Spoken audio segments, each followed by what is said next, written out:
Hello everyone, this is my third video on motor system examination. I have already explained in the first part how to assess the posture, bulk and the tone of the muscle.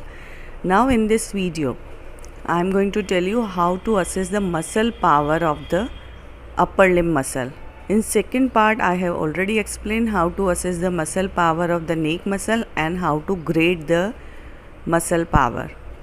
After the neck muscle power assessment, we have to assess the upper limbs muscles power, and for this we will assess the movements at the shoulder, elbow, wrist joint, and also we have to assess the power of hand muscles, fingers and the thumb muscle. So at the shoulder we will perform the movements as a shoulder elevator, abductor, adductor, retractor, protractor, flexion of shoulder, extension of shoulder, external and internal rotator of the shoulder. So for the shoulder elevator, either in the standing or sitting position, we will tell the child to elevate or shrug the shoulder. Muscle for the shoulder elevation is trapezius and the levator scapulae. Trapezius is supplied by the 11th cranial nerve and levator scapulae by C3 to C5. Now the shoulder abductor. In this, child should be in standing position and arm should be adducted, and we will keep our hand over the arm so that against resistance we can assess the power. Now we will tell the child to abduct the arm, and for first 15-degree abduction, supraspinatus muscle contract. It is supplied by the suprascapular nerve C5 to C6.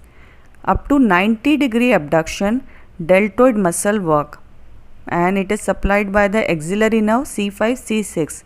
And above the horizontal plane, above the 90 degree, trapezius and the serratus anterior muscle work. For shoulder adductor, child should be either in the sitting or standing position, and we have to keep the arm up to 90 degree abducted and elbow should be 90 degree flexed, and we will tell the child to adduct the arm or apply the pressure downward, and for against resistance we will keep our hand below the arm and we will apply the upward pressure and child will apply the downward pressure for the adduction.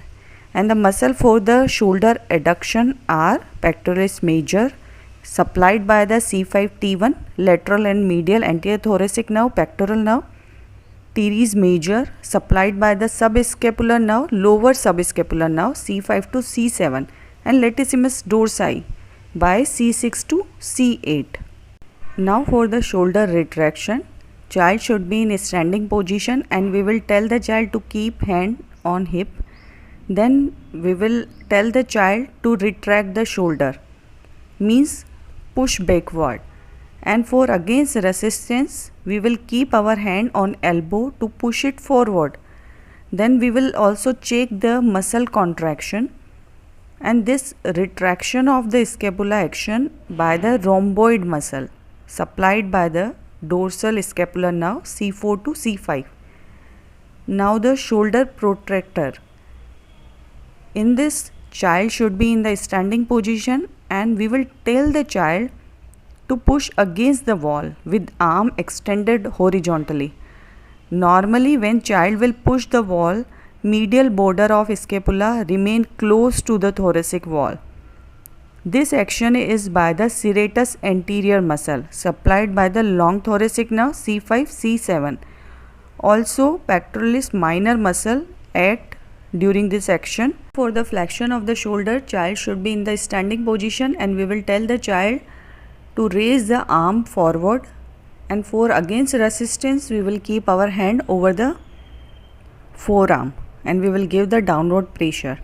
And muscles for the flexion of the shoulders are anterior fiber of the deltoid muscle C5 C6, axillary nerve, pectoralis major muscle C5 to T1, and bicep C5 to C6, musculocutaneous nerve.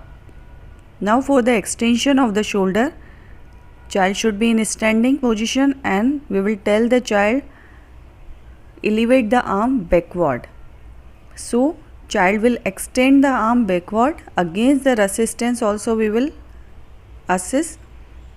And the muscle for the extension of shoulder are posterior fiber of the deltoid C5 C6, latissimus dorsi, C6 to C8, thoracodorsal nerve, and tricep C6 to C8, radial nerve.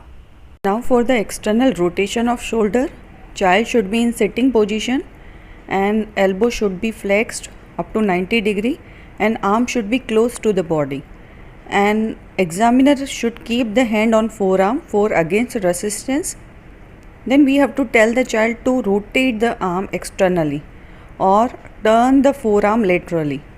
And the muscle for the external rotation of shoulder are infraspinatus, which is the main muscle for the external rotation, supplied by suprascapular C5 C6, and teres minor also contribute for the external rotation supplied by the C5 C6 axillary nerve, and some minor contribution by the posterior fiber of deltoid muscle. Now for the internal rotation at shoulder, we have to keep the position as similar as in the external rotation. In this, we will tell the child to move the forearm medially, and muscle for the internal rotation is subscapularis, supplied by the subscapular nerve C5 C7. Some contribution by the teres major C5 C7, lower subscapular nerve.